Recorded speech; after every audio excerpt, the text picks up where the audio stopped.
the subtractive path. 5. Things awakened people. Quietly eliminate. Here is what Carl Gustav Jung, the great psychological visionary, understood that the spiritual marketplace desperately hides. Awakening is subtractive, not additive. It is not about what you gain. It is relentlessly about what you are willing, consciously, to lose. Think about how modern spirituality operates. It is fundamentally an accumulation game. More practices, more teachers, more retreats, more books, more techniques, more consciousness. It functions as if transformation is a building project where you must keep adding floors until you finally reach enlightenment. But Jung watched his patients carefully. The ones who genuinely transformed were not the ones who simply had the most practices. They were the ones who had consciously stopped practicing. Not from laziness or giving up, but from the brutal recognition that the practices themselves had become psychological obstacles. He noticed something profound. There is a phase in spiritual development where addition works, and a critical phase where only subtraction succeeds. Most seekers never make the transition. They stay trapped in permanent accumulation mode, collecting practices, teachers, experiences, and insights, never realizing that the accumulation itself is preventing the very awakening they seek. Jung called this the spiritual burden. This is the point where all your practices, all your elevated identities, and all your spiritual pursuits become a psychological dead weight that prevents the very lightness and freedom they promised. You are carrying so much spirituality that you cannot be spontaneous. You have accumulated so much consciousness that you cannot be natural. You are carrying so much about awakening that you cannot simply be yourself.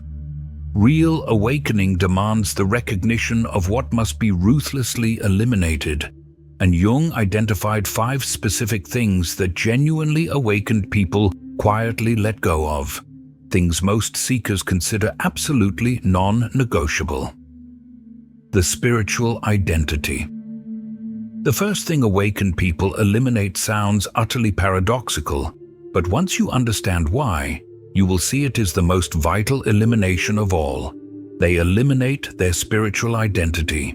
They let go of the rigid image of themselves as awakened, conscious, or enlightened, because that very identity is the ego's most sophisticated survival mechanism.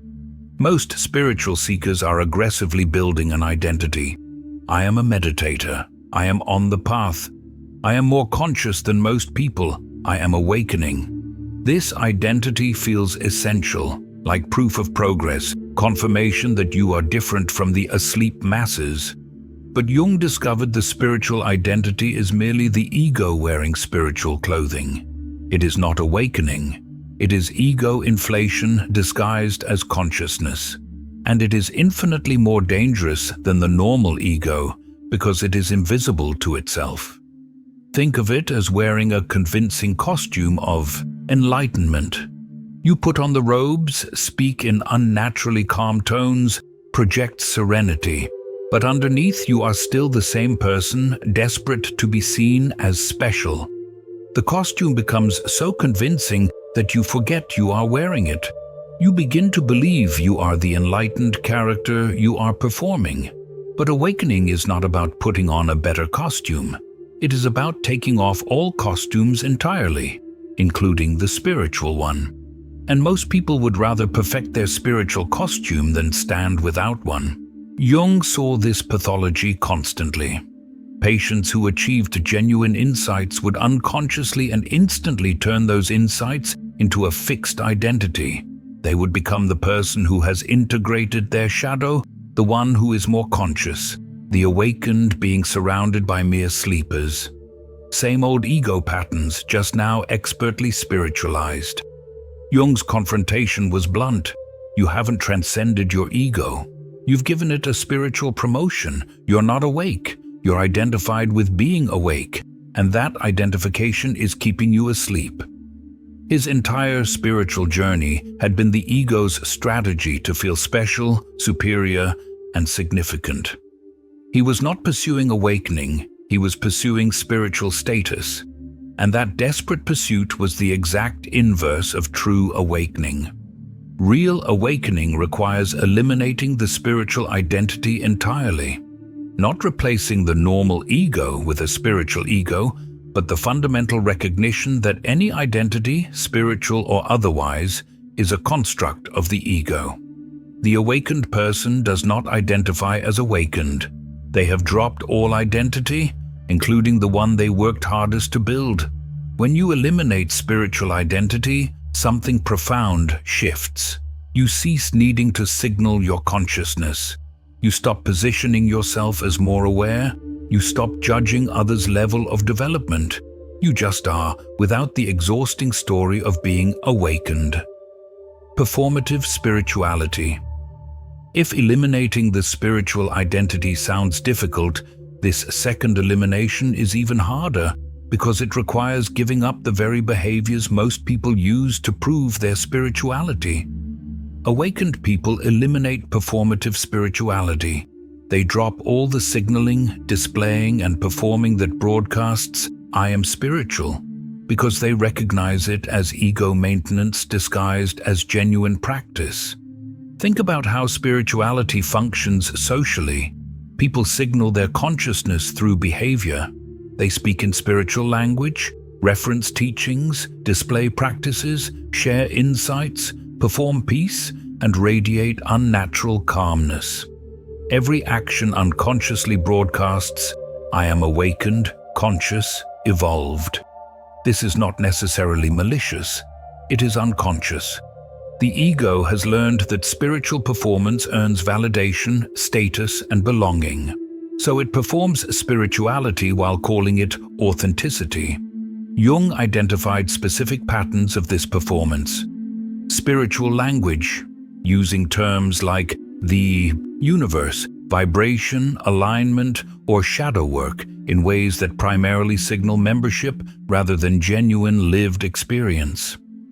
Peace performance, maintaining an unnaturally serene affect even when authenticity would demand showing frustration or intensity.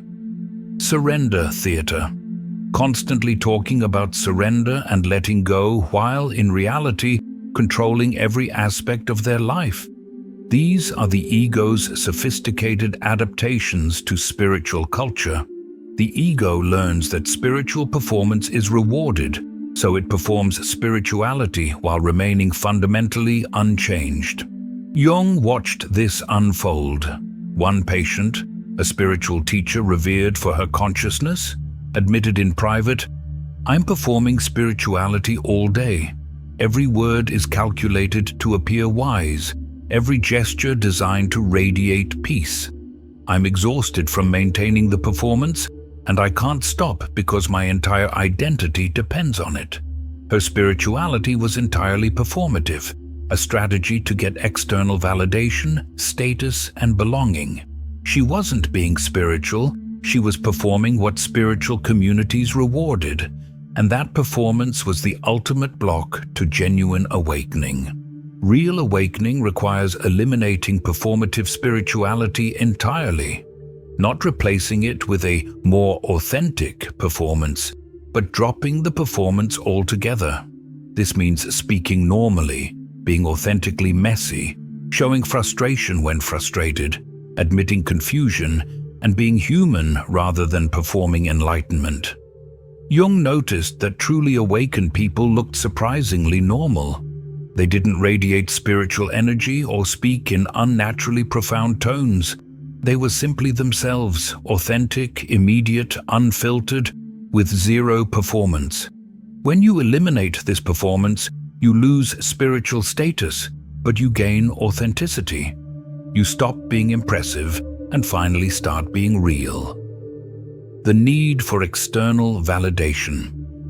The first two eliminations stripped away identity and performance, but this third one cuts even deeper, removing something most seekers remain deeply dependent on. Awakened people eliminate the need for external validation of their spiritual state. They stop desperately seeking confirmation, recognition, or approval of their consciousness from others. Most spiritual seekers are unconsciously seeking external validation. They want others to recognize their growth, acknowledge their consciousness, and confirm their awakening. They share insights hoping for recognition. They practice meditation, hoping others notice their peace. The entire journey becomes unconsciously oriented around external confirmation. Am I awakened yet? Can you see my consciousness? Do you recognize how far I've come?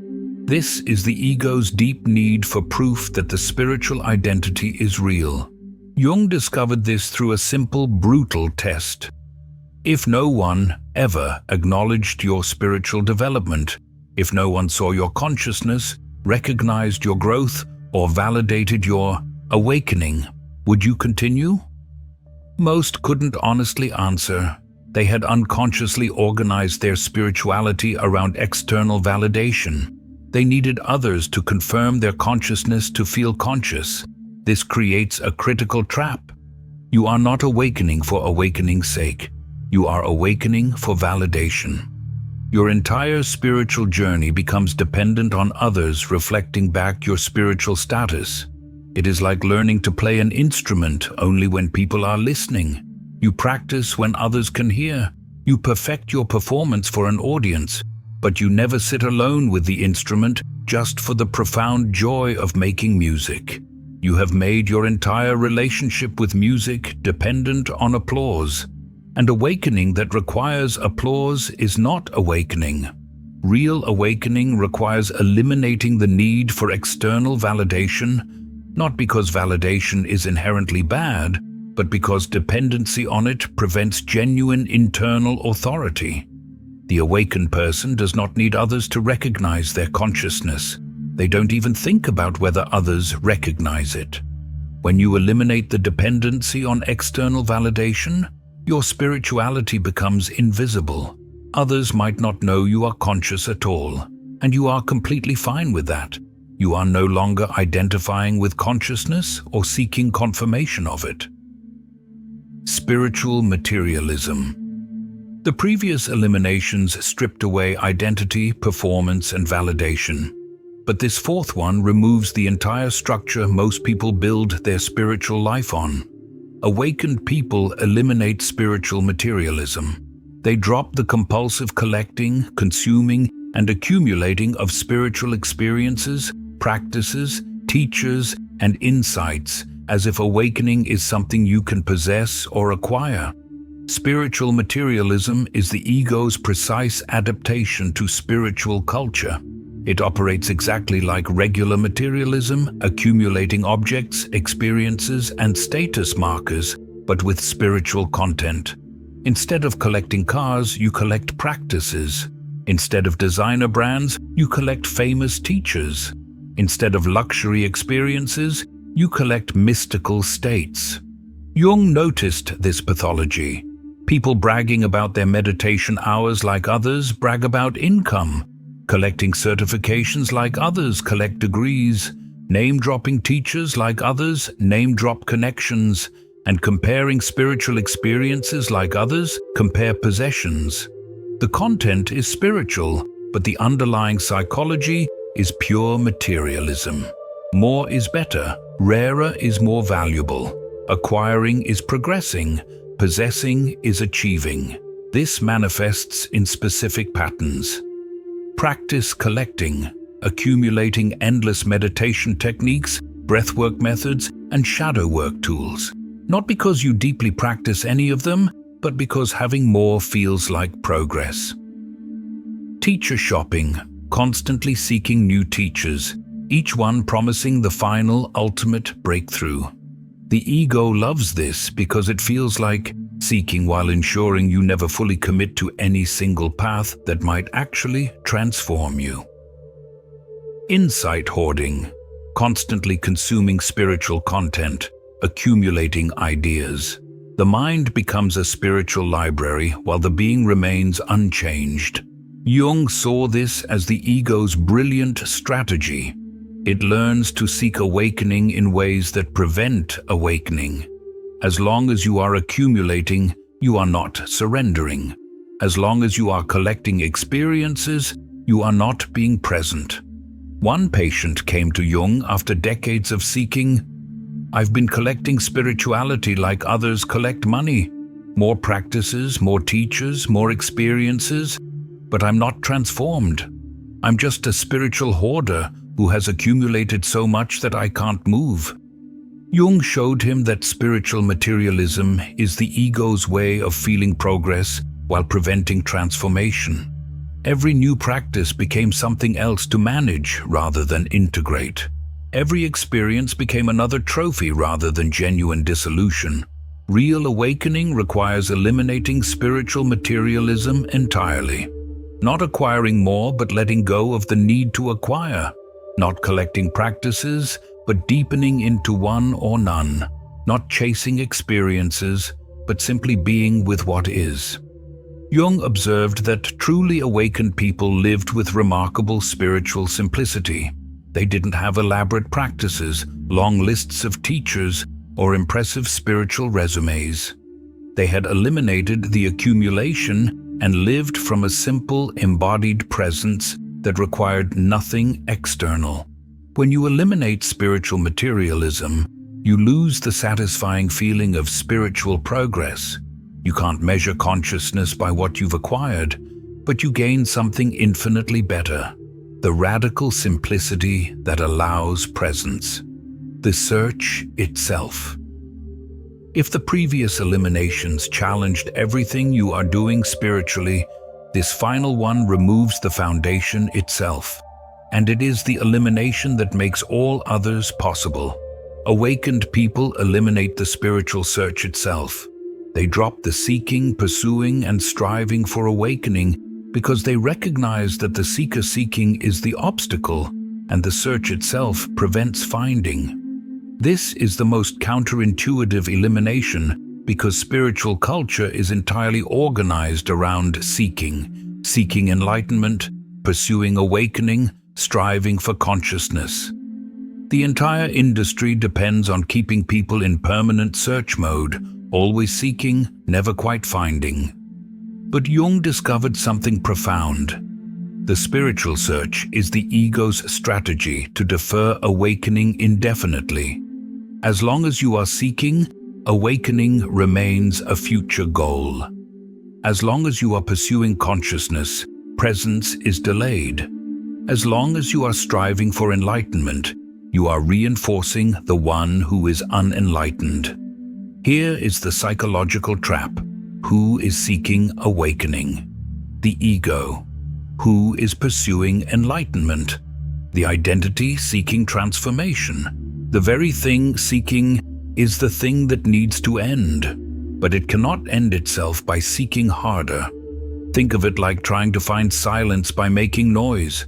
The louder you search, the more you create the very thing blocking what you are seeking. Every spiritual effort is noise. Every seeking movement creates disturbance, and what you are looking for, silence, presence, awakening, can only be found when the searching stops. One of Jung's patients spent 15 years seeking enlightenment, meditation, retreats, teachers, absolute dedication. But nothing happened. Through analysis, he had a devastating realization. My seeking has been my safety. As long as I'm seeking, I feel like I'm making progress. I'm on the path. But if I stopped seeking, who would I be? The seeking has become my identity, and finding would destroy me. Jung told him something radical. Stop seeking for 1 month. No practices, no reading, no spiritual input. Just live. See what happens when the seeker stops seeking. The patient tried. At first he felt lost, anxious, purposeless. But then something shifted. Without the constant seeking, without the perpetual striving, presence emerged naturally. Not from effort, but from the absence of effort. Real awakening requires eliminating the spiritual search entirely, not seeking better or more authentically, but recognizing that seeking itself is the obstacle. The awakened are not people who found what they were seeking. They are people who stopped seeking and recognized what was already present. When you eliminate the search, you lose the entire structure that has organized your spiritual life. No more path, no more progress, no more pursuit. But you gain what the search was always looking for, the recognition that you were never not awake. You were just identified with the one seeking awakening. Synthesis, the unencumbered self. Let me synthesize what awakened people quietly eliminate: the spiritual identity, recognizing that identifying as awakened is ego inflation, not consciousness. Performative spirituality, dropping all signaling and demonstrating of consciousness. External validation, eliminating dependency on others, recognizing your spiritual state. Spiritual materialism, letting go of accumulating practices, experiences, and insights. The search itself, recognizing that seeking awakening reinforces the seeker and prevents presence. These eliminations are radical because they remove everything most people consider essential to spiritual life. No identity, no performance, no validation, no accumulation, no seeking. What is left? Jung would say, what is left is what was always there. Presence, being, consciousness that doesn't need to be sought because it is already the case. The spiritual identity blocked natural being. The performance prevented authenticity. The validation prevented internal authority. The materialism prevented simplicity. The seeking prevented presence. When you eliminate these 5 things, you are not becoming more spiritual. You are becoming less encumbered by spirituality. Not more conscious, just less identified with consciousness seeking. And paradoxically, that is when awakening becomes possible. Not as an achievement, but as a recognition. Not as something gained through elimination, but as what remains when the eliminable is eliminated. If these eliminations confronted you, Jung would say, you are seeing how the ego survives through spirituality. Every identity, performance, validation, and search is the ego maintaining itself while claiming to seek its dissolution. The 5 eliminations are not a new practice to accumulate. They are deep recognitions that naturally lead to letting go. Your spiritual identity is ego inflation. Drop it. Your spiritual performance is authenticity avoidance. Stop it. Your validation seeking is authority abdication. End it. Your spiritual materialism is accumulation as avoidance. Release it. Your spiritual seeking is presence prevention. Recognize it. Eliminate these 5 things, and what remains is simpler, quieter, less impressive, but infinitely more real than anything spirituality promised. You won't look awakened, won't feel special, won't have spiritual status, but you will be present, authentic, and internally rooted. And that presence is what all the seeking was truly looking for.